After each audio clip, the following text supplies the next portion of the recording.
My daughter-in-law keeps saying that my daughter has bad luck in her destiny, which is why she can't give birth to a son, and she's determined to drive my daughter out of the house. My name is Margaret Hayes, and this story is one I never thought I would have to tell. I always believed that time would make people wiser, kinder, more compassionate. But I was wrong. The cruelty I am about to describe didn't come from a stranger. It came from inside our own family, where love was supposed to be unconditional, where loyalty was supposed to protect us. Trust me, you'll regret skipping this story. So before you sit back and listen, take a moment to like the video and subscribe to Grace's Truth. Now get in the mood to listen to this story because it might be the ultimate sweet revenge. I never imagined that marriage, something that should be about companionship and mutual respect, could turn into a battlefield ruled by whispers about fate and destiny. Yet that is exactly what happened when my daughter Amelia married into her husband's family. Amelia was radiant the day she wed. She was gentle, educated, with a smile that always lit up a room. But the smiles that day hid a brewing storm. Her husband's younger sister, the daughter-in-law of the family's eldest son, never welcomed Amelia. To her, Amelia was an intruder, someone to compete with for favor, someone she could belittle to prove her own worth. It started subtly. Little comments here and there about Amelia's horoscope, about how she was born under the wrong star. I brushed them off at first, thinking they were nothing more than petty remarks. But the words grew sharper with time, cutting deeper, designed not just to mock, but to destroy. You know, she once said while the family was gathered around the dinner table, some people's destinies are just unlucky. They bring misfortune wherever they go. That's why some women can never have sons. It's in their fate. Everyone knew who she was talking about. Amelia's cheeks flushed, her fingers gripping her chopsticks tightly. Her husband sat in silence, and that silence was worse than the insult itself. I felt my blood boil, but I forced myself to stay calm. I reminded myself that anger would only fuel her cruelty. Still, my heart ached as I watched Amelia swallow her shame and force a smile, pretending it didn't matter. But it mattered. It mattered more than anyone dared admit. You see, Amelia had been married for 3 years and had given birth to 2 beautiful daughters. To me, they were miracles. To her husband's family, they were disappointments. The family never said it outright, but their actions spoke volumes. Gifts were smaller, celebrations muted. Each time Amelia announced a pregnancy, I could see the unspoken question in their eyes. Will it finally be a boy? When her second daughter was born, the whispers became louder, crueler. Bad destiny, they said. She blocks the family line. The daughter-in-law was the worst of them all. She thrived on Amelia's pain. She wore her cruelty like jewelry, flaunting it in every conversation. And when Amelia's husband failed to defend her, she realized she was alone in a house that should have been her refuge. I remember visiting one afternoon carrying homemade soup for Amelia, who had just recovered from childbirth. I walked into the living room only to hear the daughter-in-law's voice echoing through the walls. "She's cursed," she said flatly, as though stating a fact. "If he wants a son, he'll have to get rid of her. It's destiny. Nothing can change it." My hands trembled so violently I nearly dropped the container. I wanted to storm in to tear apart every poisonous word that came from her lips, but when I stepped inside, Amelia caught my eyes and shook her head gently. She didn't want me to fight for her. She wanted me to sit beside her, to be her quiet strength. So I sat. I held her hand, and I swallowed my rage. I have always been a woman of patience. As a teacher for over 30 years, I learned to bite back words when children lashed out, to see beyond anger and into the brokenness that caused it. But this was not a classroom. This was my daughter's life, and the injustice cut deep. For years, I had been judged for my own failures as a wife. My late husband's family never forgave me for not being obedient enough, for speaking my mind, for raising Amelia to believe that she was equal to any man. I knew what it felt like to live under the weight of prejudice disguised as tradition. And now, watching my daughter endure the same cruelty, it awakened something inside me. A rage cold and silent. That night when I returned home, I sat alone in the dark. The silence of my empty house pressed against my chest. I closed my eyes and remembered Amelia's face pale and tired, her eyes heavy with tears she refused to shed in front of her children. I whispered to myself, not again. I will not let history repeat itself. But I knew I had to be careful. The daughter-in-law was cunning. She hid her malice behind tradition, using superstition as a weapon. If I charged in blindly, I would only make Amelia's situation worse.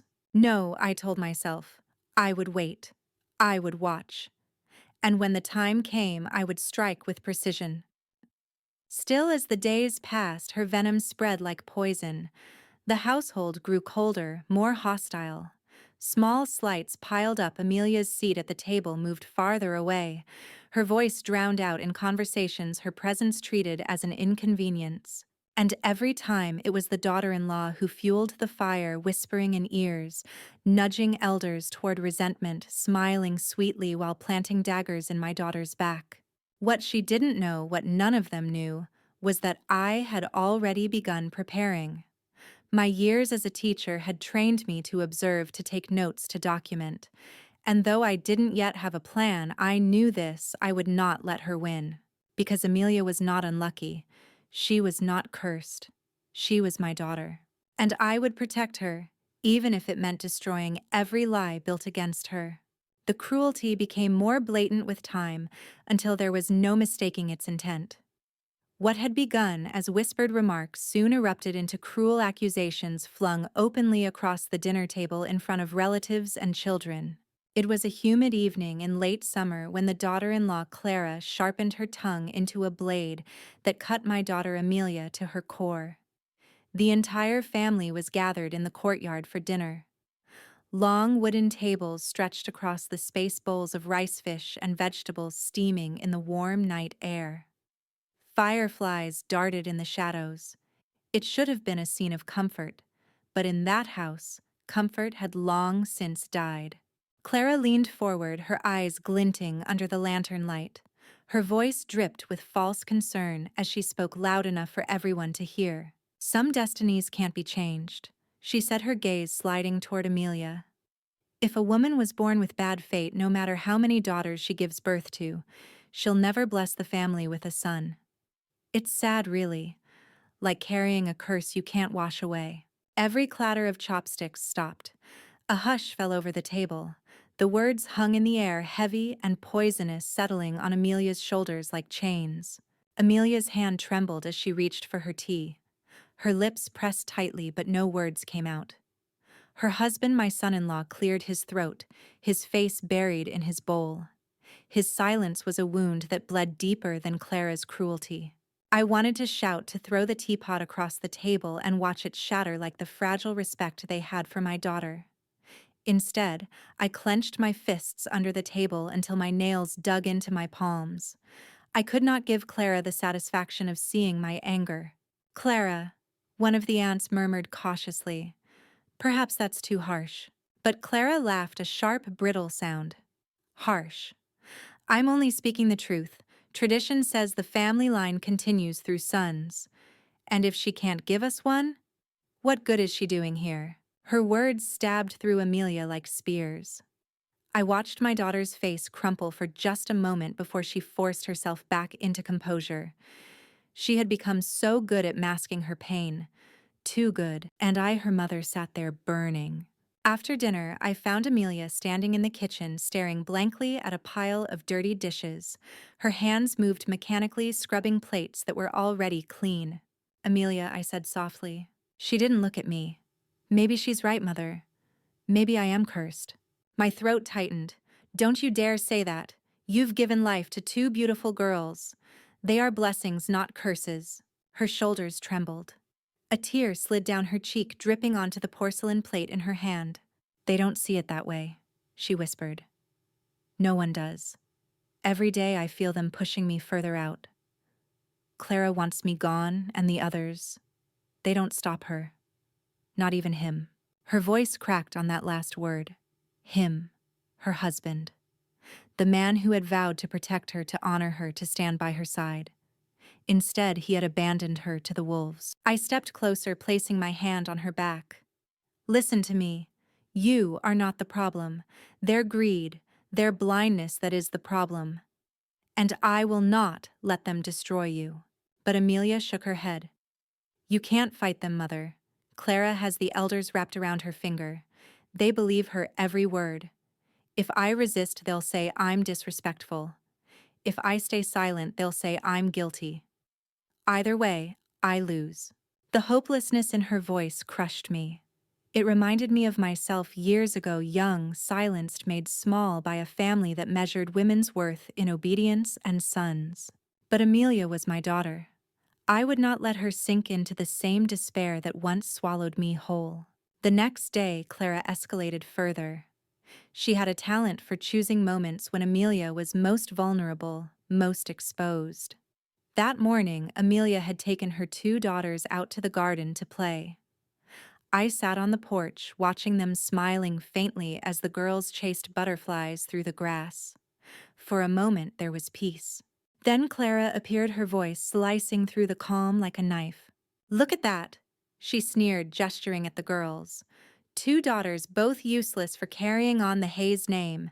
It's almost pitiful. You should have known better, Amelia, bringing your bad luck into this family.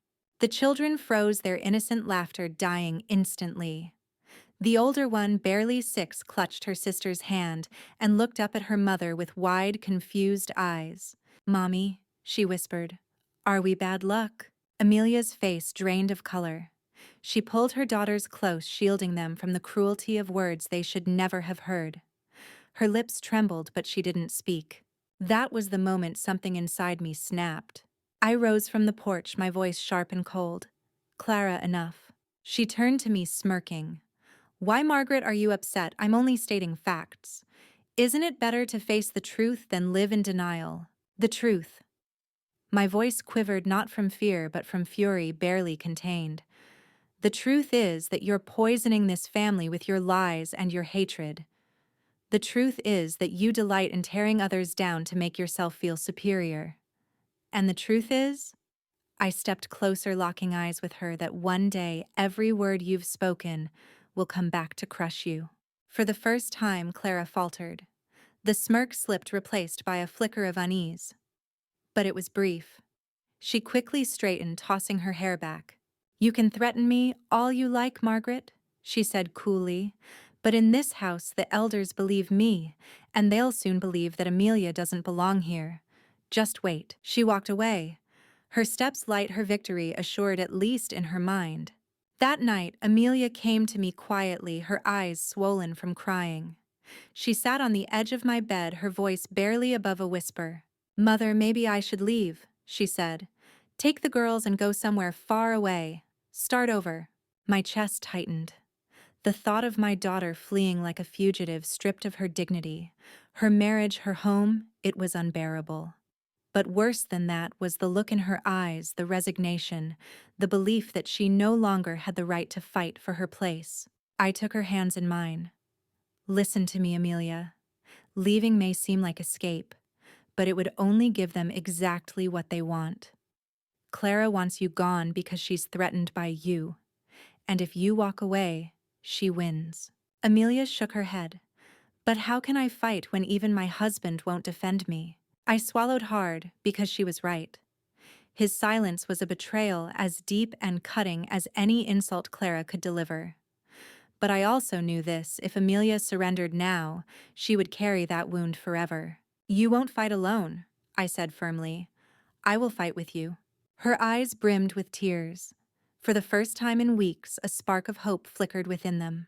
And in that moment, I made a silent vow. Clara thought she had already won. She thought her words were iron chains that could bind us in shame. But she underestimated me. She underestimated a mother's strength.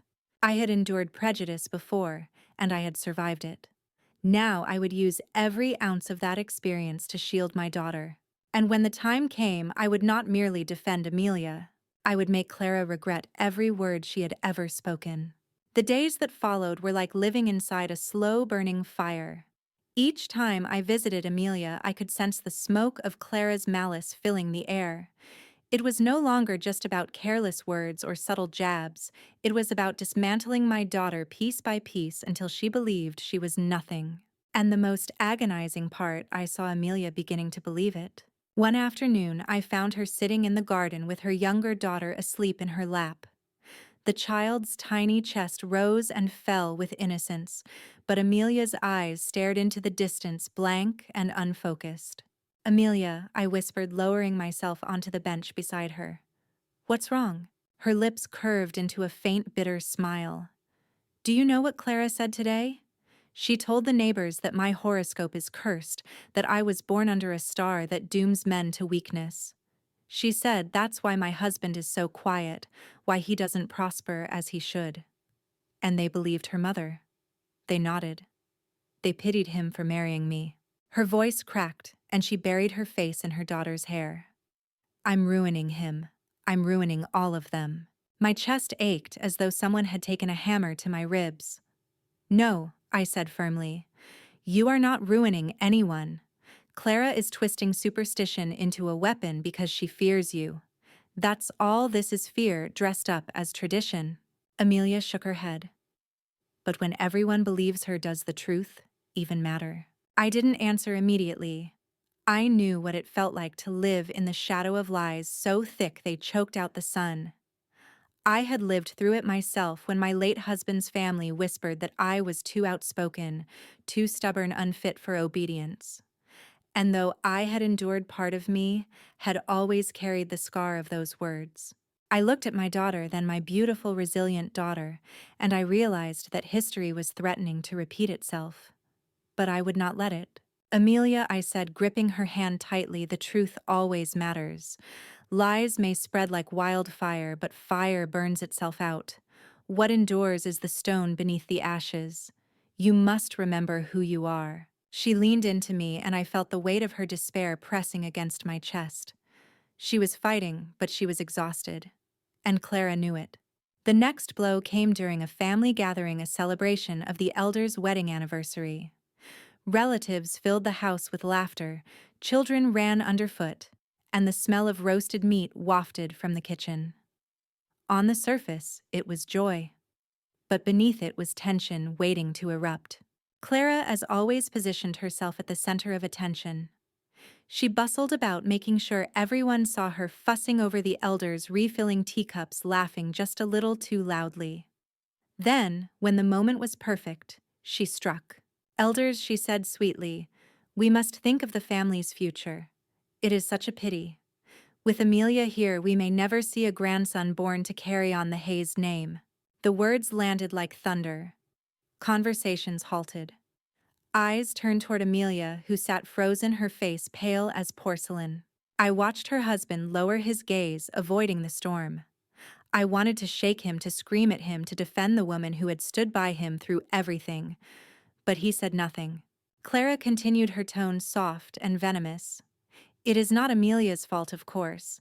Some people are simply born with ill-fated destinies. It is written in the stars. Perhaps we must accept that if he wants a son, he may need to find another path." Gasps rippled through the room. The implication was clear: Amelia should step aside. She was expendable. Amelia's lips parted, but no sound came out. Her daughters clung to her skirt, sensing their mother's fear.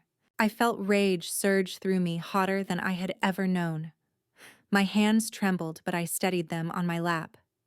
If I lashed out now, it would only feed Clara's game. I needed to be deliberate. So I smiled, a smile sharp enough to cut glass. "Clara," I said softly, "how generous of you to care so much about the family's future. Tell me, though, what of your own destiny? Shall we open your horoscope to the elders as well? Shall we measure every choice you make against the stars?" Her eyes flickered just for a moment, betraying unease. She laughed quickly, waving a dismissive hand. "There is no need for that. My fate speaks for itself. I gave the family a son, didn't I?" The elders murmured approvingly, but I caught the glint of arrogance in her eyes. She believed she had won again, but her arrogance would be her downfall. I would make sure of it. That night, Amelia wept in my arms. Mother, I can't do this anymore. They want me gone. I can feel it. I stroked her hair, my heart breaking. I know. But listen carefully, the more they push, the more we must resist. You are not leaving Amelia. You are not surrendering your dignity. If they want a war of destiny, then destiny will be what destroys them. Her tears soaked my blouse. How can you be so calm? Because I whispered, I've lived this battle before. And I survived it. Now it is their turn to see what happens when they try to crush the wrong woman. In the days that followed, I began to watch Clara more closely. Her cruelty was sharp, but her arrogance made her sloppy. She believed herself untouchable, beloved by the elders. She forgot that arrogance always leaves cracks. I saw how she whispered to her husband, manipulating him to spend money, recklessly convincing him to ignore his duties. I noticed how she lied about expenses, how she quietly skimmed from the family accounts to fund her own luxuries. And I began to write it all down, every detail, every inconsistency. Patience became my weapon, silence became my shield. But Amelia was unraveling. One evening she came to me, her eyes swollen from tears, her voice hoarse. Mother, do you think I should leave for the sake of my daughters? I don't want them growing up in a house where they're told they're worthless. The pain in her voice was unbearable. And yet I also saw the spark, the mother's instinct to protect her children no matter the cost. I cupped her face in my hands. You are right to want to shield them. But leaving would only teach them that cruelty wins. No, Amelia. We will not run. We will stand. And when the time comes, your daughters will see what strength looks like. That night, as I lay awake in my empty house, I thought about Clara's words. Her smirk. Her poison. My anger no longer burned hot, it had cooled into steel. I knew what I had to do. I whispered into the silence as though speaking to the shadows themselves. You call my daughter cursed. You think her destiny is weakness. But you have no idea what destiny truly is. Destiny is not in the stars, it is in the choices we make. And I choose war. Clara's poison didn't just spread, it seeped into every crack of that household, like dampness creeping into walls, invisible at first, but devastating over time. What had once been small, bitter remarks became a steady stream of whispers that traveled from the kitchen to the courtyard, from the family table to the neighbors beyond the gate. By now, everyone knew the narrative. My daughter Amelia was cursed. Her fate was twisted, her presence unlucky, her womb incapable of producing the son the family so desperately craved. And Clara made sure those words were repeated often enough that they began to feel like truth to the unthinking. I remember one particular afternoon when the weight of those whispers nearly crushed Amelia completely. It was laundry day, and she stood in the courtyard with her hands submerged in cold water, scrubbing her daughter's clothes against the washboard. The sun was relentless, beads of sweat running down her temples, dampening the wisps of hair that clung to her cheeks. Her daughters played nearby, their giggles drifting like tiny bursts of light against the gloom that hung over her. And then I heard it. Clara's voice carried through the open kitchen window. She works so hard, but it's pointless. You can't scrub bad luck away. You can't wash destiny clean. Another woman laughed, a cruel, high-pitched sound. True enough. If she had any dignity, she'd step aside. Let her husband find someone who can give him what he needs. My chest tightened. The words were not even whispered anymore. They were spoken aloud, carelessly, as though Amelia were nothing more than an object of ridicule. I looked at my daughter. Her hands stilled on the washboard. She kept her head lowered, but I could see the tremor in her shoulders. She had heard every word. When her youngest toddled over with a flower in her tiny hand, Amelia smiled and accepted it, but I saw the tears glistening at the corners of her eyes. She didn't want her daughters to see her pain. She swallowed it down, tucking it into the deepest part of herself where no one else could reach. But I saw, and it broke me. The poison didn't just wound Amelia, it warped the air of the household. Relatives began to treat her differently. Where once they had been neutral, now their gazes carried judgment, pity, even disdain. At gatherings, her place at the table was shifted subtly, her voice drowned out when decisions were made. And worst of all was her husband's silence. He was not cruel like Clara. He never raised his voice, never flung insults. But his silence was a betrayal more brutal than any words. For when Clara spoke her venom, when relatives murmured agreement, when Amelia's dignity was trampled underfoot, he said nothing. He stared at his plate, his eyes blank, his lips pressed tight. And in that silence he gave Clara victory. I knew I had to intervene, but I also knew I could not do so rashly. Clara had entrenched herself deeply, using the elders' reverence for tradition as her shield. If I accused her directly without evidence, it would be my word against hers. And in that house, superstition carried more weight than truth. So I watched. I listened. I took note of every contradiction, every hypocrisy. One evening, I saw Clara berating Amelia in the hallway. "You're a burden," she hissed. "If you truly loved this family, you'd leave. Stop clinging to a place you don't deserve." But just an hour later, Clara sat before the elders, her voice dripping with honey. "Amelia is trying, of course," she said with false sweetness. "We must all pray for her destiny to change, even if the stars are cruel." The hypocrisy made me sick, and yet everyone nodded, moved by her false concern. I clenched my jaw, my nails biting into my palms. Patience, I reminded myself. Her arrogance will undo her. Meanwhile, Amelia withered. One night, I found her sitting alone in her bedroom, the lamp casting a weak glow over her weary face. She held a small box in her lap, filled with baby clothes. Blue onesies, tiny hats, soft blankets. I recognized them. They were gifts she had bought during her first pregnancy, when she had dreamed of a son.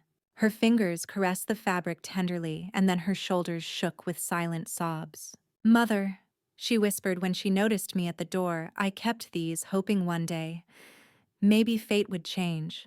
But now I wonder if I was foolish. Maybe they were right. Maybe I was never meant to give them what they want." My heart shattered. I crossed the room and pulled her into my arms. "Listen to me, Amelia. Fate is not something written in the stars. Fate is written in the strength of our choices. And your daughters are not proof of failure, they are proof of life, of hope. Anyone who cannot see that is blind." She buried her face in my shoulder. "But how much longer can I endure this, Mother? Every day they remind me I'm not enough. Every day they chip away at me." I stroked her hair, whispering fiercely, "You are enough. And one day they will choke on the lies they've spoken about you." But I could not deny the truth, the poison was spreading faster. Neighbors began to look at Amelia with thinly veiled pity. One even whispered to me, "Poor thing, such bad luck to have no sons. Perhaps she should step aside. For the family's sake." I nearly slapped her. Instead, I smiled coldly. Bad luck isn't a woman giving birth to daughters.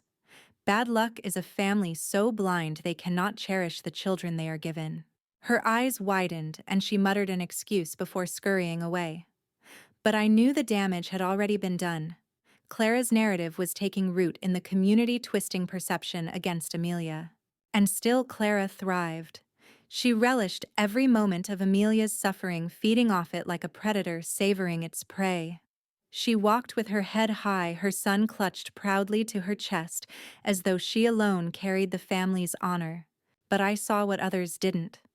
I saw the cracks forming in her facade, the way she snapped at her husband when she thought no one was listening, the way she slipped coins from the family accounts into her own purse, the way she mocked the elders behind their backs. She thought herself untouchable, and that was her weakness. One evening, as the family gathered for dinner, Clara once again struck at Amelia. Perhaps, she said lightly, if Amelia truly loves her husband, she should consider giving him freedom. After all, what man wants to live chained to a curse? Gasps filled the room.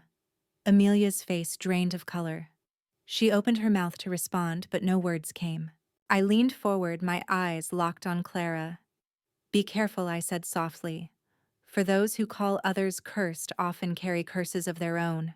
The room fell silent. Clara's smirk faltered, but only for a second. She laughed and brushed it off. Yet I saw the flicker of unease in her eyes. And in that moment I knew the poison had spread far, but it was also beginning to eat her from within. It was only a matter of time before her own venom destroyed her. And I would be there to make sure of it. There comes a point when silence becomes unbearable, when swallowing pain turns into suffocation. For my daughter Amelia, that point arrived sooner than I feared. I had been watching her for weeks, watching the light in her eyes dim with each poisonous word Clara hurled at her, with each nod of agreement from relatives too cowardly to speak the truth. But it wasn't just the cruelty that wore her down, it was the constant gnawing isolation. She was surrounded by people yet completely alone. And one night I heard the words I had dreaded most. It was late, the house quiet, the girls asleep in their shared bed. Amelia sat across from me at the small wooden table, her face pale under the weak lamplight. She looked years older than her 32 years, her shoulders sagging under the invisible weight she carried. "Mother," she began, her voice trembling, "I can't do this anymore. I think I should leave." The words hung in the air heavier than stone. I felt my breath catch my chest constrict. "Leave," I whispered. She nodded, tears brimming in her eyes. "For the girls' sake. I don't want them growing up in this house hearing every day that their mother is cursed, that they are worthless because they're not boys. What future will they have if they keep hearing it? What kind of people will they become?" Her words cut deep because they were true. I had seen the way her eldest, barely 6, stared at Clara's son with envy and confusion, asking, "Why do they treat him like he's special and not me?" I had seen the way the younger one clung to Amelia, sensing her fear, absorbing her sorrow. But the thought of Amelia abandoning her home, her marriage, her dignity, it twisted something inside me. Clara would win. Clara would have succeeded in destroying her. I reached across the table and took Amelia's hands in mine. They were cold, trembling. "Amelia, I understand your fear. I understand wanting to protect your daughters. But if you leave now, you'll teach them that cruelty wins, that lies are stronger than truth. Is that the lesson you want them to carry?" Her lips quivered. "But what choice do I have? My husband won't defend me. The elders believe Clara. The neighbors whisper. Every door is closing on me." "You have me," I said fiercely. "You will always have me, and I will not let them destroy you." Her tears spilled over, then hot and uncontrollable. She buried her face in her hands, sobbing as though years of silence had finally broken open. I held her, rocking her like I did when she was a child. My own tears slipped free, but I made sure she couldn't see them. I needed her to see strength, even if mine was built on a fragile foundation of rage. The next morning, I awoke to find Amelia already dressed, her daughters seated beside her, their small suitcases packed. "Amelia," I said, my voice sharp. "What are you doing?" She didn't meet my eyes. "Mother, I can't stay here. I can't. Every day is a battle I can't win. I don't want my girls to remember their childhood filled with whispers about curses and bad luck. I want them to grow up free." My throat burned. I wanted to scream, to demand she put the suitcases down, to tell her she was stronger than this. But then I looked at her. Really looked. Her hands shook as she zipped the last bag, her shoulders hunched, her eyes swollen from sleepless nights. She wasn't weak. She was exhausted. And exhaustion is what Clara wanted. I steadied my voice. "If you leave now, Clara will claim victory. She will say, 'See, even she knows she doesn't belong here.' Is that the legacy you want for your daughters? That their mother surrendered?" Amelia froze. Her daughters looked up at her, eyes wide, sensing the gravity of the moment. I stepped closer, lowering my voice. "If you walk out, you'll carry this wound forever. It won't heal with distance. It will follow you. The only way to stop it is to stand. To fight." Her lips trembled, torn between despair and defiance. Slowly, she sat back down, pulling her daughters close. The suitcases remained silent witnesses to the battle raging within her, but Clara was relentless. Later that week, I overheard her in the courtyard, speaking loudly enough for the elders to hear. "She's still here?" Clara said, her tone dripping with mockery. clinging on even though everyone knows she can't give us a son. It's pitiful, really. If she had any shame, she'd have left by now. The elders nodded gravely. Their silence spoke louder than words.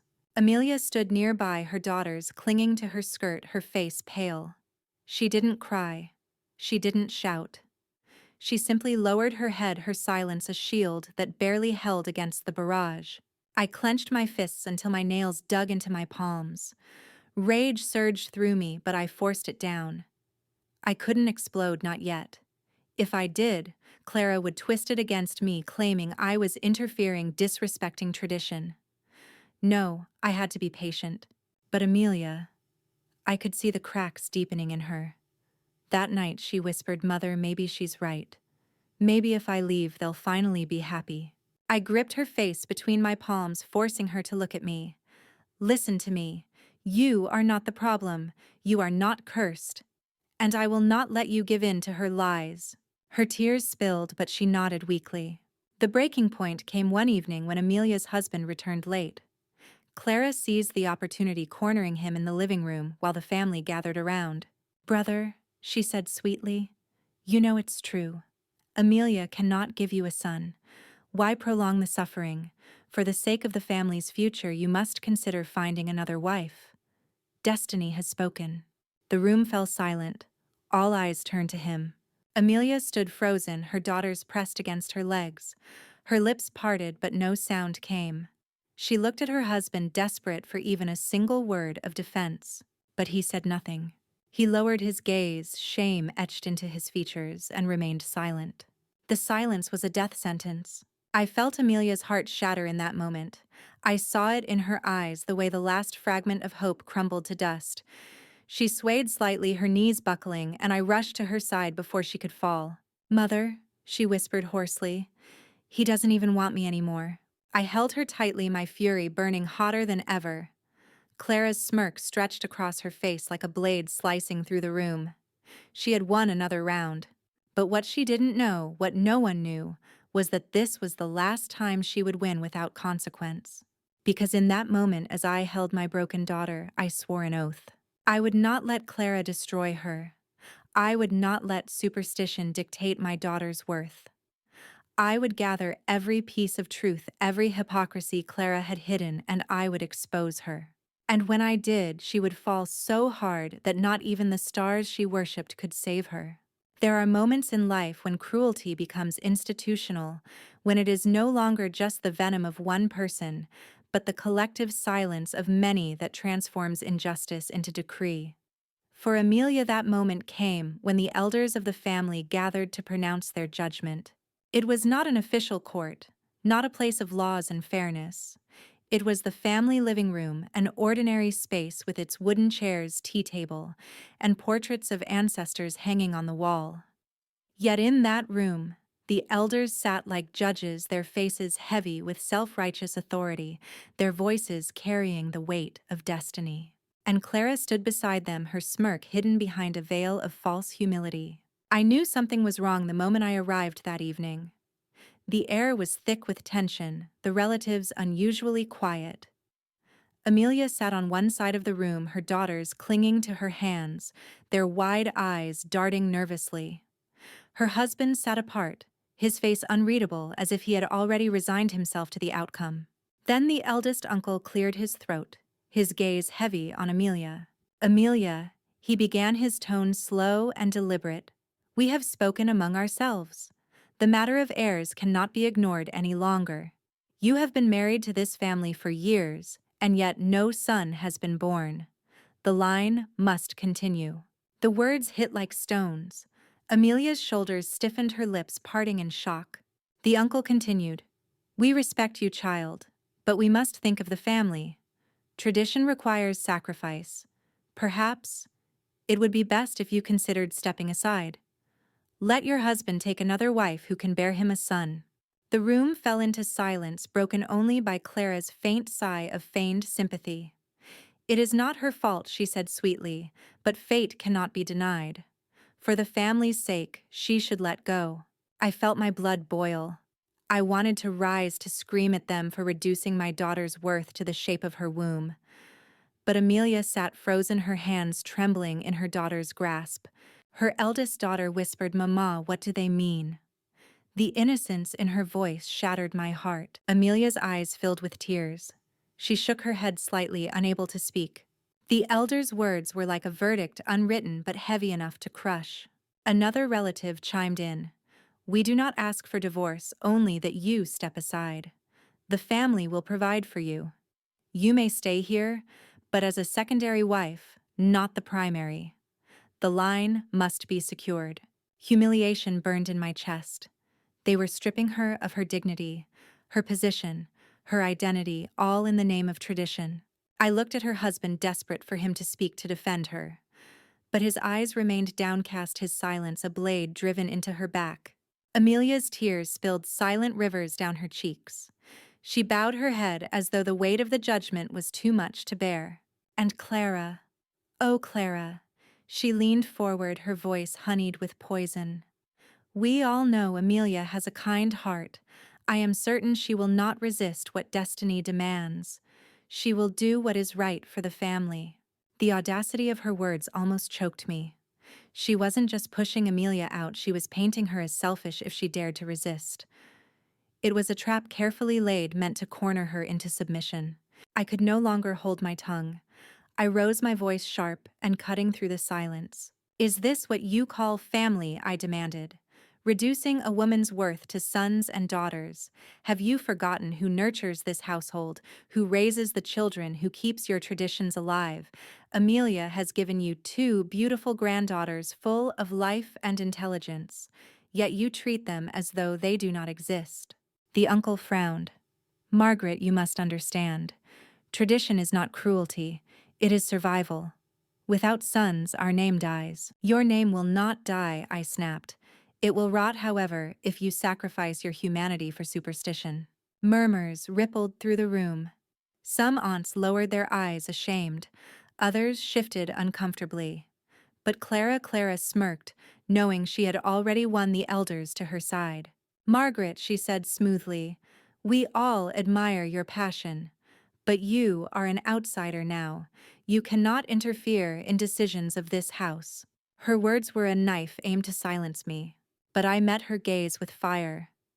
"Outsider, perhaps? But I am Amelia's mother, and a mother's voice will not be silenced, not while her daughter is being sacrificed to lies." The elders ended the gathering with no final resolution, but the message was clear. Amelia's position was crumbling. The family expected her to step aside, to sacrifice herself for the so-called continuation of the bloodline. That night, Amelia wept into her pillow, her daughters curled around her like frightened birds. "Mother," she whispered, "they want me gone. And I don't know if I have the strength to stay." I sat beside her, stroking her hair. "You will not give them what they want. Not like this. They want you weak.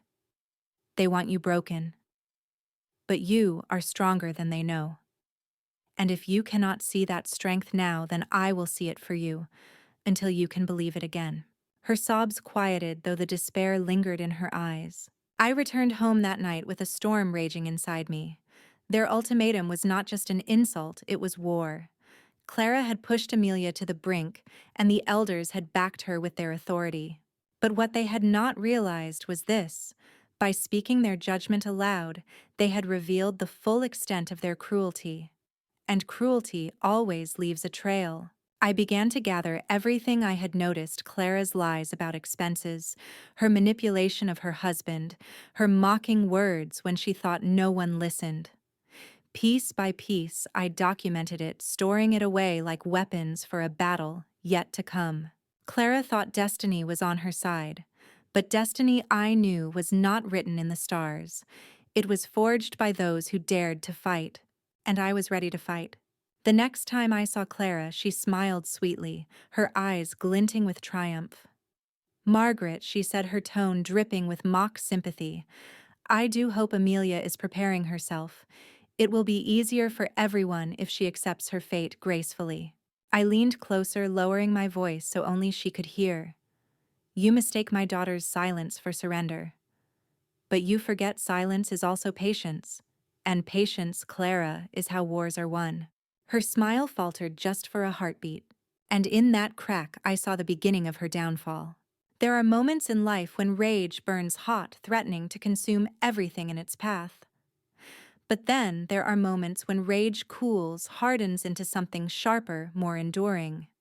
That was what happened to me after the elders' so-called judgment. My fury did not explode into reckless words, it crystallized into resolve. I vowed then, in the silence of my own home, that I would not allow Clara to destroy my daughter. I would wait. I would watch. I would gather every weapon of truth and patience until the day came when I could strike not blindly but with precision that left no doubt. And Clara would never see it coming. The next morning I rose before dawn. Old habits from my teaching years returned: methodical planning, the discipline of note-taking, the art of observation. For decades I had taught children to pay attention, to notice the details others missed.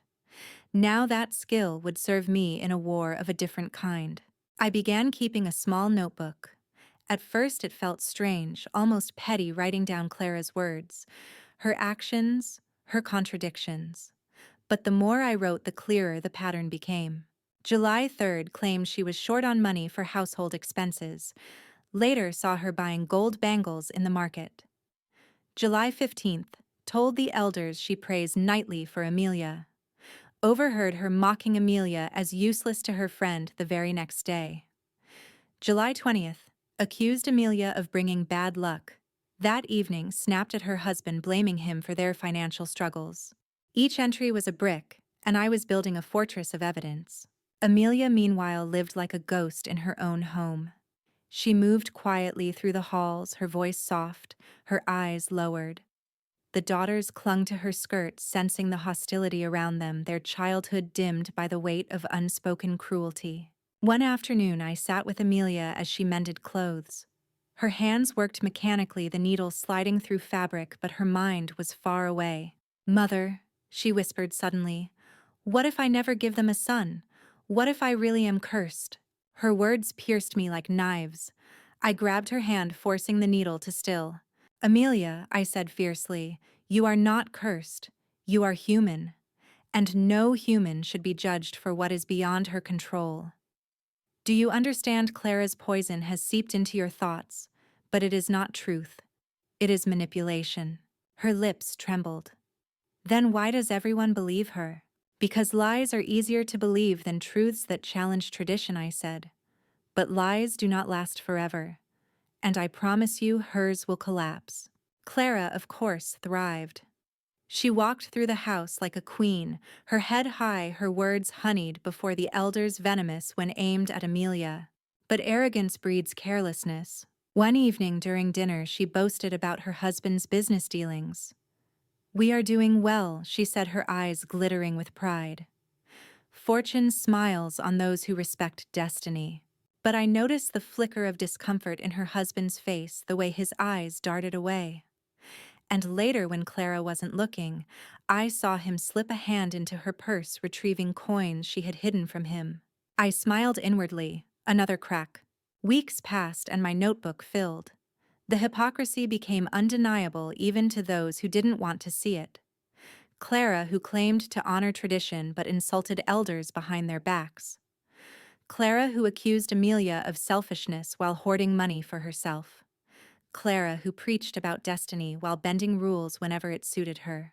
Patience, I reminded myself. Every predator eventually exposes itself. And then an opportunity came. It was a Sunday gathering.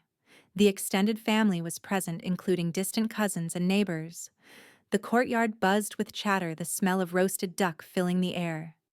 It was the kind of occasion Clara loved, a stage on which she could perform her role as the dutiful daughter-in-law.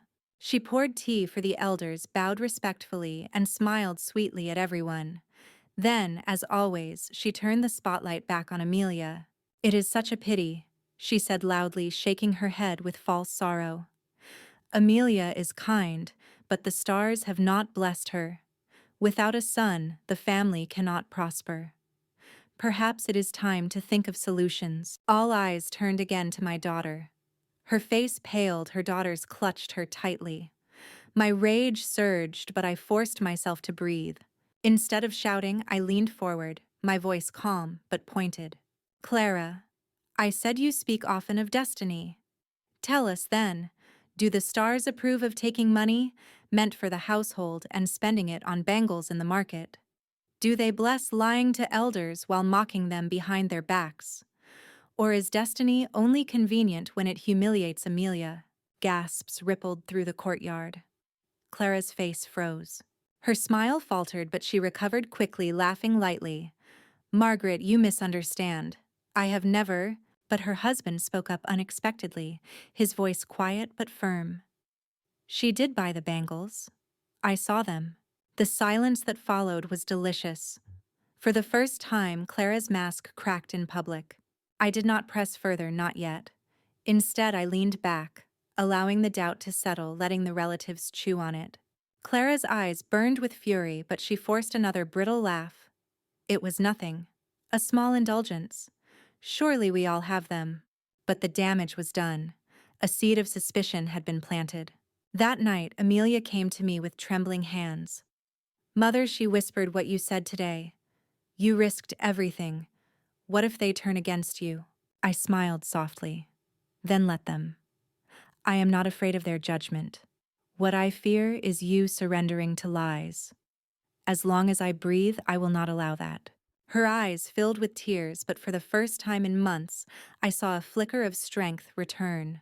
Later, as I sat alone, I opened my notebook and stared at the pages filled with Clara's contradictions. I felt the weight of them in my hands. They were no longer just notes, they were weapons. And I whispered to myself, the day is coming. She thinks she has destiny on her side, but she forgets destiny bends to truth. And truth is patient. I closed the notebook, my resolve steel. Clara thought she had cornered my daughter. She thought Amelia would break, would leave, would disappear quietly so she could reign unchallenged. But she underestimated a mother's resolve. I had vowed to protect my daughter. And when the time came, I would not strike with anger. I would strike with truth so undeniable that Clara's empire of lies would crumble before her very eyes. And when it happened, she would regret every word she had ever spoken. By then, Clara believed herself untouchable. Her tongue was sharper than ever, her smirk bolder, her sway over the elders almost absolute. And yet, what she could not see or refuse to see was that every arrogant word she spoke, every false smile she wore, every careless act of hypocrisy, I was collecting them like pearls on a string. And pearls, when strung together, can become a noose. It started with small contradictions. One morning, I accompanied Amelia to the market. Her daughters skipped beside us, clutching our hands, their laughter a brief reprieve from the shadows of home. But as we passed a jewelry stall, my eyes caught a glimmer, Clara haggling with the seller, a gleaming bracelet clutched in her palm. I slowed, watching her. She was careful, glancing over her shoulder before tucking the purchase into her bag. Later that evening during dinner, she sighed dramatically in front of the elders. The household funds are tight this month. Amelia spends so much on the children, it leaves little left for the rest of us. Her words were sugar-coated poison, and Amelia's face burned with humiliation. But I spoke up, my voice calm, measured. How curious, I said, tilting my head. I could have sworn I saw you at the market today, Clara. That bracelet you bought was quite lovely. Tell me, was that from the tight household funds? The room went still. Clara's fork froze halfway to her lips. She laughed lightly, waving a hand. Ah, Margaret, you must be mistaken. I was only browsing. No purchase. But her husband's eyes darted to her bag where the glint of gold peeked through the fabric. His lips pressed tight, but he said nothing. The elders shifted uncomfortably. Suspicion had been planted. And Clara's smile, though still fixed, no longer reached her eyes. Another time, I overheard Clara mocking the very elders she bowed to so sweetly. She didn't know I was near the courtyard wall when she whispered to her friend, old fools clinging to their superstitions. As long as I play the obedient one, they'll eat from my hand. I etched every word into my notebook, my pen pressing so hard it nearly tore the paper. That evening, during a family tea, Clara launched into her usual sermon. We must honor the elders' wisdom, she said, pouring tea with exaggerated reverence. Their guidance keeps this family strong. I leaned forward, my tone gentle but cutting. Clara, you speak of honoring elders with such passion. I imagine it was that same passion I overheard in the courtyard when you called them. What was it again? Ah, yes. Old fools clinging to superstition. The teacup nearly slipped from her hand. Her friend seated nearby choked on her drink. The elders' faces darkened, their eyes narrowing. Clara stammered, I never said such a thing. Margaret must have misheard. But doubt lingered in the room like smoke after a fire. Piece by piece, I exposed her contradictions. Never enough to spark outright war yet. Just enough to plant seeds of unease to crack the veneer of her perfection. Amelia began to notice too. One evening she whispered to me, Mother, how do you always catch her lies? I smiled faintly. Because liars always reveal themselves, Amelia. The trick is patience. Let them talk long enough, and they will weave the rope that hangs them. For the first time in months, Amelia's lips curved into a genuine smile. It was small, fragile, but it was hope. But Clara was not blind. She began to sense the shift, the subtle unraveling of her influence, and it made her reckless. During a dinner gathering, she sneered at Amelia again, louder this time. Some women are like broken jars, they can hold nothing of value. That is why they cannot give sons. Gasps rippled through the room. Amelia's hands trembled, her daughters clinging to her skirt. Before I could speak, one of the aunts snapped, Clara, that's enough. You go too far. The words stunned me. It was the first time anyone besides me had spoken against her. Clara's eyes widened, her mask slipping for a moment. She laughed bitterly, but the laughter sounded hollow. I only speak the truth, she muttered. But the room no longer echoed with agreement. The shift had begun. That night, I sat with Amelia under the stars. She leaned against me, her head on my shoulder, her daughters asleep in their beds. Mother, she whispered, I saw their faces tonight. They're beginning to see her for what she is. I nodded, my voice steady. Yes, but it is not enough yet. We must be patient. When her downfall comes, it must be undeniable so that not even she can twist it. Amelia's fingers tightened around mine. Do you think I can endure until then? I looked into her weary eyes, searching for the strength she doubted she had. You already have, Amelia. Every day you endure is proof of your strength, and soon you won't just endure. You'll prevail. The turning point came one evening when Clara grew careless with her arrogance. The family had gathered for a festival celebration, lanterns glowing in the courtyard, the air alive with music and laughter. Clara, dressed in her finest silk, strutted about like a queen. She bragged openly of her influence over the elders, of how she alone ensured the family's prosperity. But then she slipped. Boasting to a neighbor, she laughed. It doesn't matter what Amelia does. I've already convinced the elders she's cursed. Even if she bore a son tomorrow, they'd never see her as worthy. Her words carried farther than she realized. Several relatives nearby heard them, and for the first time I saw their faces twist with disgust. Later, one cousin whispered to me, Margaret, is it true, she said, that has she really poisoned the elders against Amelia so deliberately?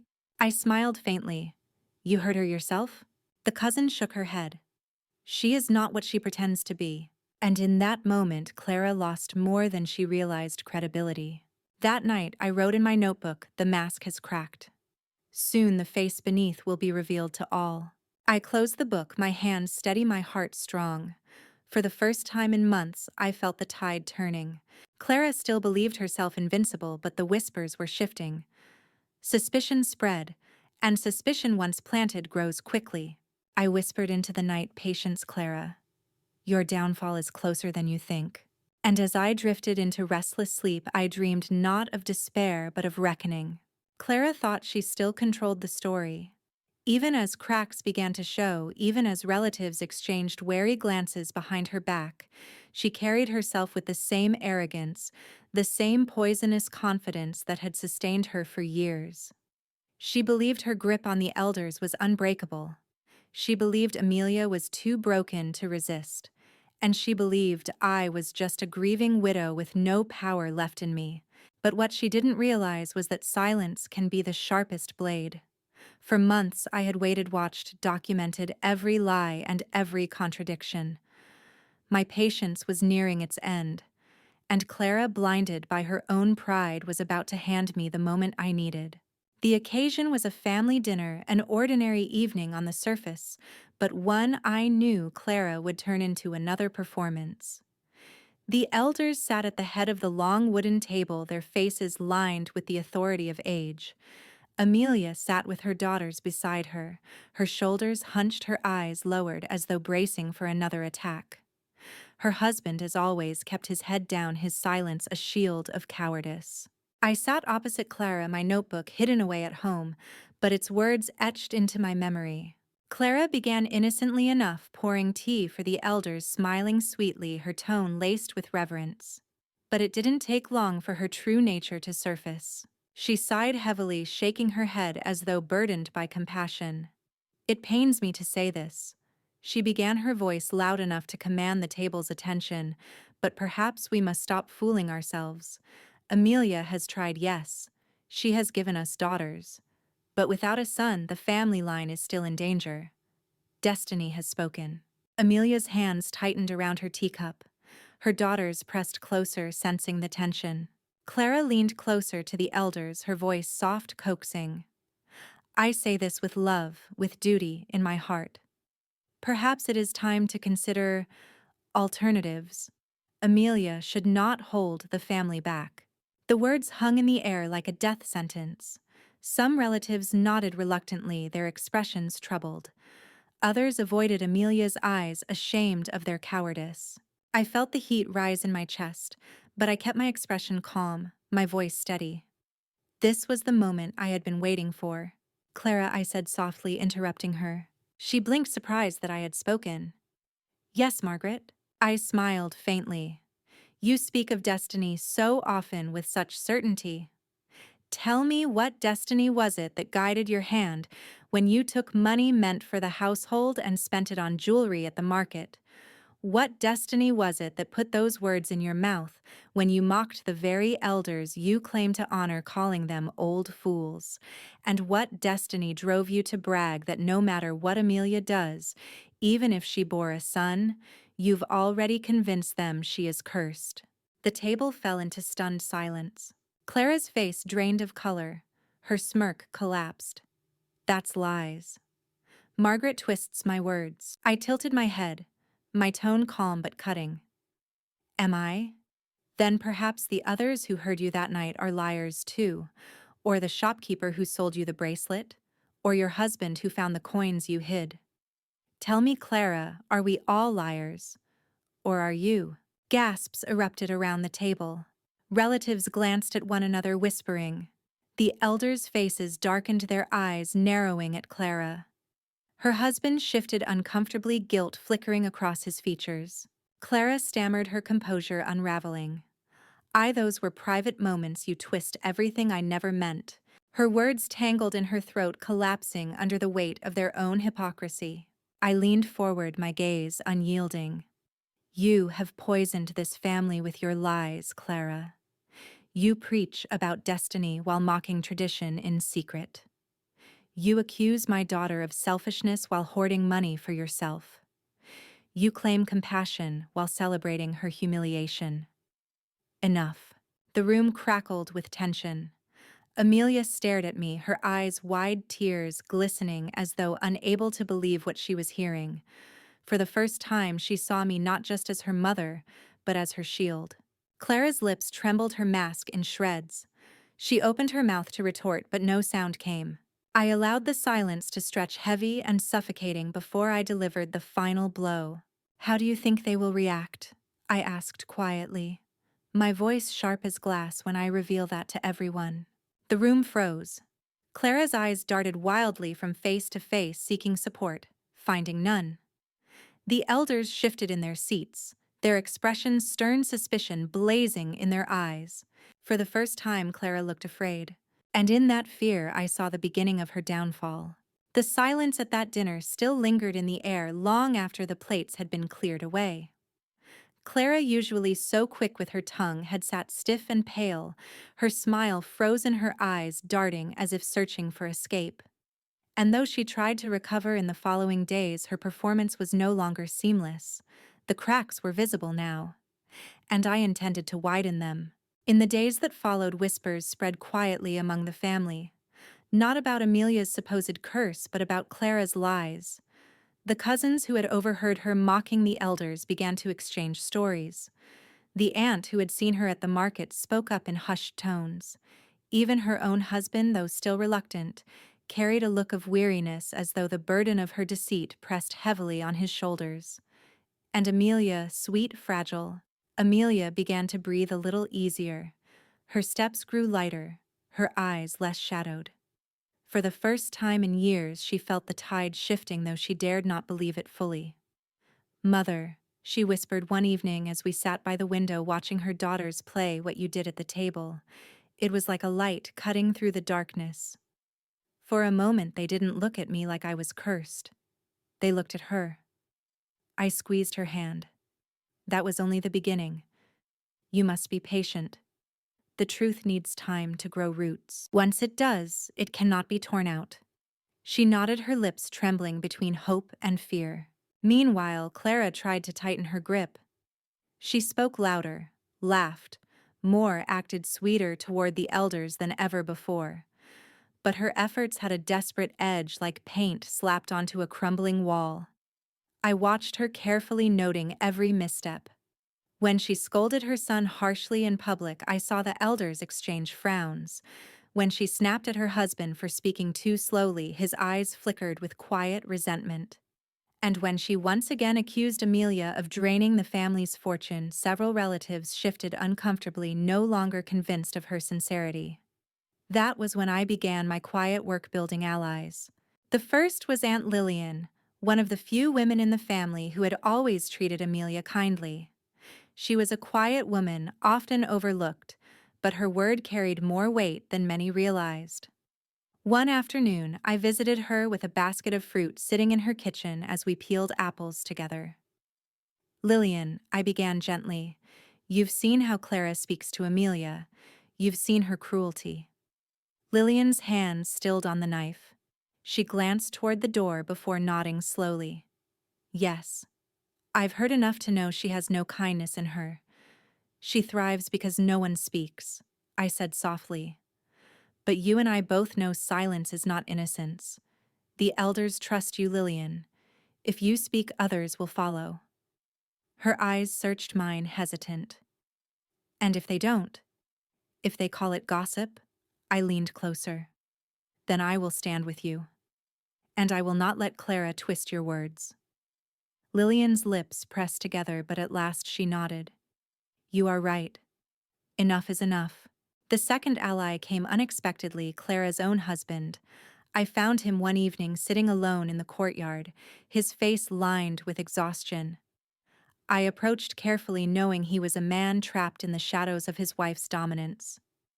"Son," I said quietly, "you are tired." He looked at me startled, then laughed bitterly. "Tired doesn't begin to describe it." "You know what Clara is," I pressed gently. "You've seen what she does, how she twists words, how she mocks even those she pretends to honor." "Why do you stay silent?" He sighed heavily, rubbing his temples. "Because speaking means war, and war tears families apart." I placed a hand on his shoulder. "The family is already torn apart, only no one admits it. The poison spreads because no one dares stop her. But you could. Even one word of truth from you could change everything." His eyes flickered with conflict, guilt swirling within them. "If I speak, she will turn on me." "Then let her," I said firmly. "Better to face her wrath than to let her destroy your family." He said nothing more that night, but I saw the struggle within him, and I knew a seed had been planted. Piece by piece, I gathered quiet strength. The whispers grew louder, the doubts deeper. Clara still strutted about with her false smile, but the eyes that followed her no longer glowed with admiration, they glimmered with suspicion. And I, patient as stone, waited for the moment when those suspicions would erupt. One evening, during another family gathering, Clara once again aimed her cruelty at Amelia. She should be grateful, Clara said loudly as we ate. We have tolerated her despite her flaws. Any other family would have sent her away long ago. The words were crueler than usual, deliberate, meant to wound. Amelia's face crumpled, her daughters shrinking in fear. But before I could speak, Aunt Lillian slammed her chopsticks onto the table. Enough, Clara, she snapped. You speak as though you are queen of this family, but your tongue is venom. We have tolerated you, not Amelia. Gasps echoed around the table. Clara froze, her face twisted in shock. Lillian's voice shook, but her courage burned bright. We all know the truth. You mock the elders, you waste money, you sow division. Don't pretend you care for the family's honor. Murmurs erupted, heads nodding. Clara's eyes darted wildly, her mask slipping further. I leaned forward, my voice calm but heavy. You see, Clara, the truth does not stay buried forever. It grows, it spreads, and it is stronger than your lies.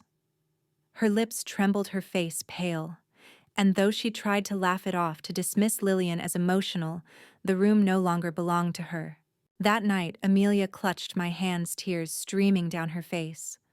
Mother, they're finally seeing her. They're finally listening. I brushed her tears away. This is only the beginning. But the storm is coming, Amelia, and when it breaks, Clara will not withstand it. Amelia's eyes shone with hope and fear. And what of me? You, I said softly, will rise from the ashes, stronger than ever. As I lay awake that night staring at the ceiling, I thought of all the years I had endured whispers and judgment in my own marriage. How silence had once caged me. But not this time. Not with my daughter. Clara thought destiny had cursed Amelia. But Clara did not understand destiny is not found in stars or whispered superstitions. Destiny is written by those who refuse to bow to lies. And I was ready to carve that truth into every heart that had doubted my daughter. The war was no longer silent. Allies had risen. Suspicion had spread. The storm had gathered. And soon Clara would face her reckoning. There comes a time when patience has run its course, when silence hardens into resolve so sharp that it cannot be dulled. For months I had watched Clara spin her web of lies, her words dripping poison into every corner of the family. I had watched Amelia crumble under the weight of that poison. I had waited, documented, and prepared. And now the day of reckoning had come. It was another gathering, though. This one felt heavier charged, as if everyone sensed a storm approaching. The elders sat at the head of the room, their faces expectant, their voices low. The younger relatives filled the chairs along the sides, whispering nervously. And in the center, Clara glowed with false confidence, her silk robes shimmering, her smile polished as ever. She believed she had regained control. Family, she began sweetly pouring tea for the elders. We cannot continue to ignore reality. Amelia has tried, yes, but she cannot give us what we need. The family's future is at stake. Perhaps we must finally decide. Her words hung in the air, heavy and suffocating. All eyes shifted to Amelia, who sat quietly, her daughters pressed against her. Her husband stared at his lap, silence, his only contribution. I rose slowly, deliberately, and the room fell silent. Perhaps you are right, Clara, I said calmly. Perhaps it is time we decide. But not about Amelia. About you. Her eyes widened, her smile faltering. Me, she laughed nervously. Margaret, surely you jest. I shook my head, pulling a folded stack of papers from my bag, the notes I had kept for months. No jest. The time for jokes has passed. Tonight, truth will speak. The room buzzed with whispers. Clara stiffened, her hands tightening around her teacup. I took a step forward, my voice steady, loud enough for all to hear. You accuse my daughter of being cursed, of bringing misfortune. Yet tell me, Clara, what do you call stealing money meant for this household to buy yourself bracelets and silks? Gasps rippled through the room. Clara's husband flinched, his face pale. That is a lie, Clara snapped. Is it? I asked softly, holding up my notes. I saw you myself on July 3rd at the market bargaining for gold bangles. And later that evening you cried to the elders that there was no money left because of Amelia's children. Shall I ask the shopkeeper to confirm? The elders shifted uncomfortably. Clara's face flushed, her lips trembling. I pressed on. You speak of honoring elders, yet in the courtyard I heard you call them old fools clinging to superstition. The elders' eyes blazed. Murmurs erupted. Clara's composure cracked further. You twist my words, she cried. No, Clara, I said firmly. You twist them. Every day. You twist truth into lies, tradition into weapons, family into pawns. But your mask is slipping, and everyone here has seen the cracks. The whispers grew louder. Relatives exchanged looks. A cousin stood hesitantly. I heard her too, he said quietly. She mocked the elders that day. Margaret speaks the truth. Another aunt spoke up, her voice trembling. And I saw her at the market. She had jewelry but later claimed Amelia had drained the funds. Clara's face drained of color. She looked around wildly, searching for support, finding none. Even her husband bowed his head in shame, unable to defend her. You see, I said softly, my voice cutting through the chaos. She built her throne on lies. And she has used those lies to destroy Amelia. But the truth has its day, Clara. And that day is today. Clara slammed her teacup onto the table, shattering it. Enough, she screamed. You all conspire against me? You are blind, all of you. Amelia is cursed, and you know it. No, I said calmly. The only curse in this house is you. The words silenced the room. Clara stood trembling, her chest heaving, her eyes wild. The elders' faces grim finally spoke. Clara, the eldest uncle, said coldly, Is this true? Have you lied to us, mocked us? Clara stammered, her voice cracking. I only wanted to protect the family. By humiliating Amelia, the uncle snapped. By poisoning our home. Her mouth opened and closed, no words coming.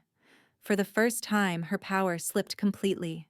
Amelia looked at me, then her eyes wide with disbelief.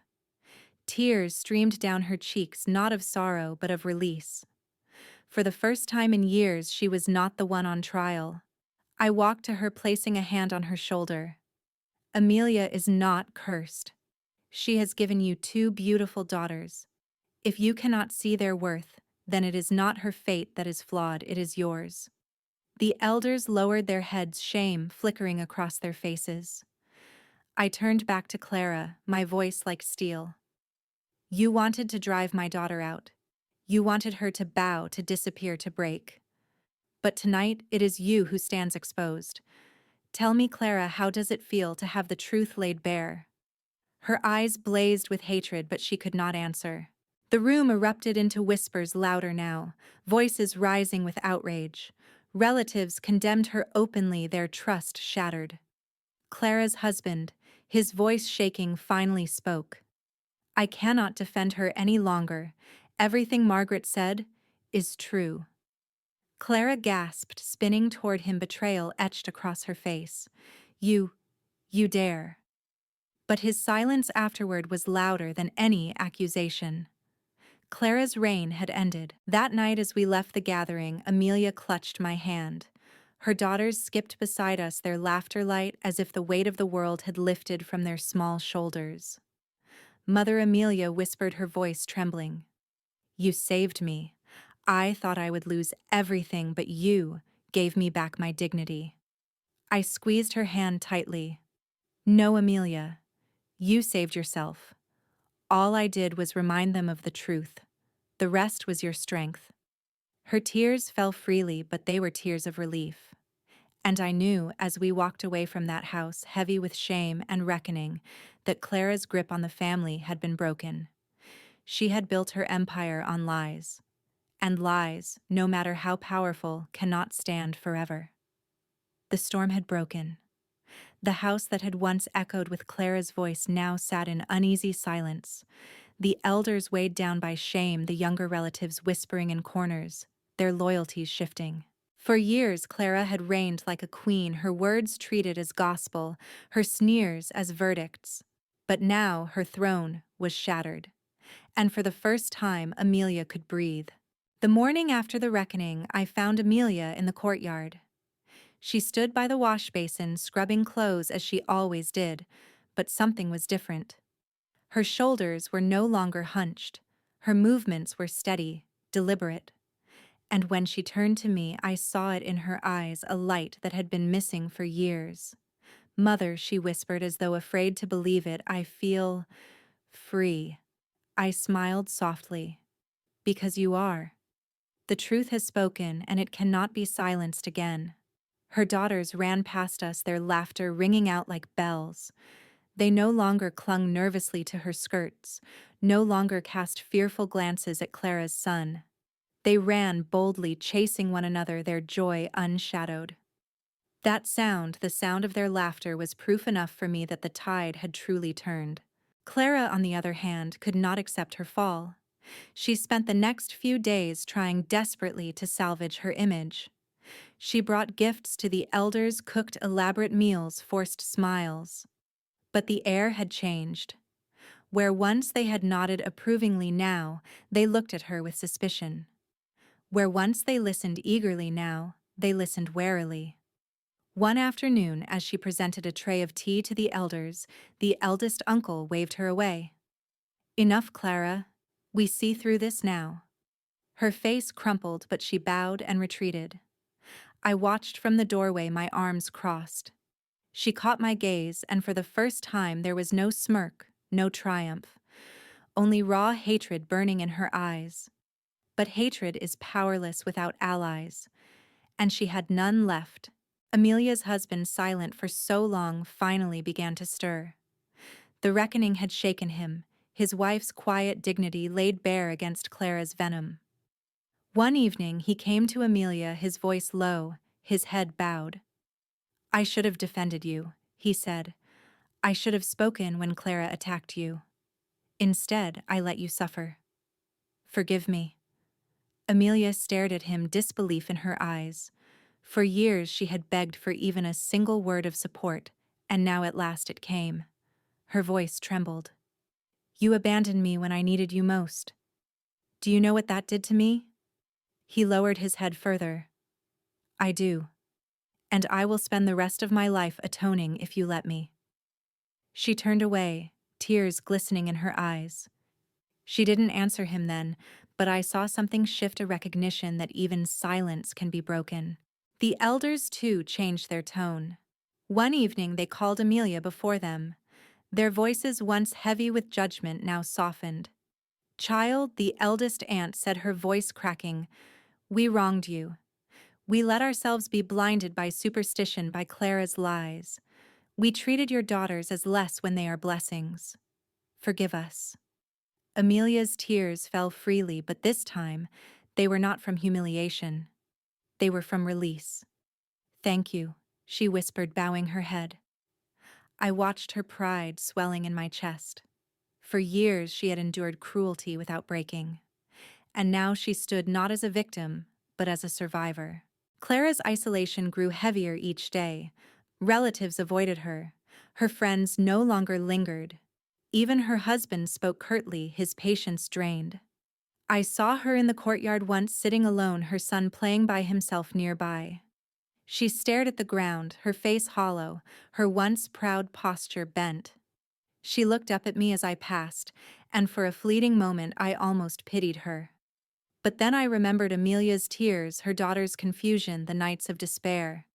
And pity turned to resolve. This was the fate Clara had chosen. The isolation she wished upon my daughter had become her own. One evening, as Amelia and I sat together, she asked softly, "Mother, why didn't you expose Clara sooner? Why did you wait?" I took a deep breath, staring at the lantern flickering between us. Because timing matters. If I had spoken too early, they would not have believed me. Clara would have twisted my words, painted me as bitter, and you would have suffered more. But by waiting, by letting her lies pile up, I made sure the truth was undeniable. Patience is sometimes the strongest weapon. Amelia nodded slowly, tears glistening in her eyes. You saved me. I shook my head gently. No, my daughter. You saved yourself. I only held up the mirror. You stood even when they tried to break you. That strength is yours alone. She leaned into me, resting her head on my shoulder. For the first time in years, her body was not tense. It was at peace. But Clara could not accept peace. Late one night, she cornered me in the hallway. Her face was pale, her eyes wild. You think you've won? She hissed. You think they'll all forget what I told them about Amelia. But curses don't disappear just because you say they do. I looked at her, my voice calm. No curse can survive the truth, Clara, and your words are already forgotten. She shook her head violently. No, they will remember. One day they'll see Amelia for what she really is. I stepped closer, my eyes locked on hers. What they see, Clara, is you, and they will never forget that. She flinched, her breath catching. For the first time, I saw not arrogance, but fear.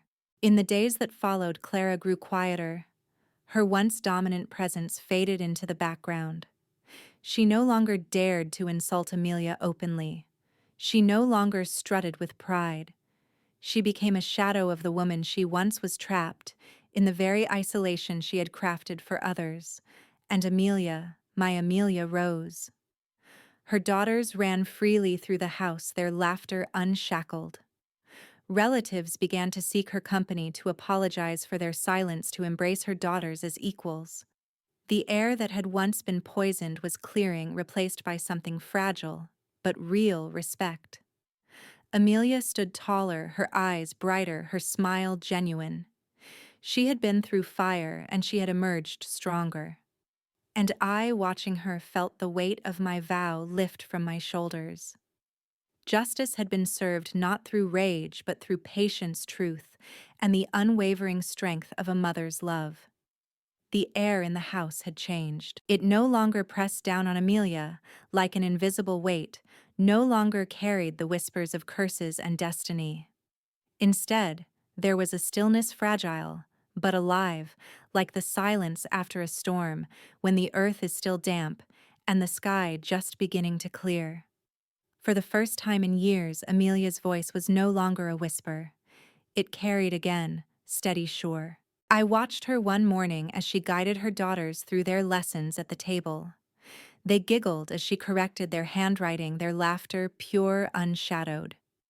She looked up at me, her eyes bright, and I saw the woman she had always been, the woman buried beneath years of Clara's venom, now finally free to breathe again. Mother, she said softly, I thought I had lost myself. But now I feel like I've come back. I smiled, my chest swelling with quiet pride. You never lost yourself, Amelia. They tried to bury you, but you endured. And endurance is stronger than any curse. Her daughters ran into her arms, their joy filling the room. Watching them, I felt a deep satisfaction. The cycle had broken. The wounds inflicted on me in my youth had tried to repeat themselves through my daughter, but this time I had not stayed silent. This time I had fought. And we had won. Clara, on the other hand, faded into the background. The woman who once strutted through the halls like royalty now moved quietly, her gaze lowered. Relatives avoided her, her friends stopped visiting, and even her husband grew distant. The poison she had spread had finally consumed her. I saw her one afternoon sitting alone in the courtyard. Her son played at her feet, but she stared into the distance, her face hollow. When she caught my eye, the hatred was still there, but it was muted, drowned beneath the weight of her isolation. For a fleeting moment, I wondered if she regretted what she had done, if she understood that her cruelty had cost her everything. But then I remembered Amelia's tears, the years of humiliation, the nights she whispered of leaving just to escape the torment. And pity vanished. Clara had sown her own destruction. The elders, humbled, began to change. They no longer spoke of destiny with the same blind certainty. They praised Amelia's daughters, offering them blessings they had once withheld. They even asked Amelia for forgiveness. One evening, the eldest uncle spoke to me privately. "Margaret," he said, his voice heavy, "we were wrong. We let ourselves be blinded. Your strength opened our eyes." I looked at him steadily. "No, my daughter's strength did that. I only held the light." He nodded slowly, shame etched into his features. As the days turned into weeks, the balance of the household shifted. Clara was no longer the voice of authority. Amelia, though still gentle, was no longer silent. Her daughters walked with their heads high, no longer confused about their worth. And I, though weary, felt peace settle in my bones. Because I knew this truth: fate is not written in the stars. It is written in the choices we make in the moments we refuse to be broken. Clara had chosen cruelty, and it had destroyed her. Amelia had chosen endurance, and it had saved her. And I, as her mother, had chosen to fight not with rage, but with patience, with truth, with love that refused to yield. Sometimes when I sit alone in the quiet of my home, I reflect on all that has happened. I think of the nights I wept for Amelia, the mornings I woke with anger burning in my chest, the moments I almost gave in to despair. And I think of the look in her eyes now, clear, strong, unashamed. That to me is victory. Emotional fade out. So this is what I leave you with. They called my daughter cursed. They said her destiny was misfortune. They tried to break her until she disappeared. But destiny does not belong to those who whisper lies. It belongs to those who endure. My daughter still stands. She stands taller now than she ever did. Her daughters laugh freely, and Clara, who once believed herself untouchable, now sits alone, haunted by the echo of her own cruelty. I ask you, listening to my story, have you ever been in a situation like this, where lies were believed over truth, where someone tried to bury you beneath shame? If you were in my place, would you forgive, or would you make them taste the weight of justice? Tell me in the comments. I want to hear your truth. And if this story touched you, if it reminded you of your own battles, don't forget to subscribe to Grace's Truth.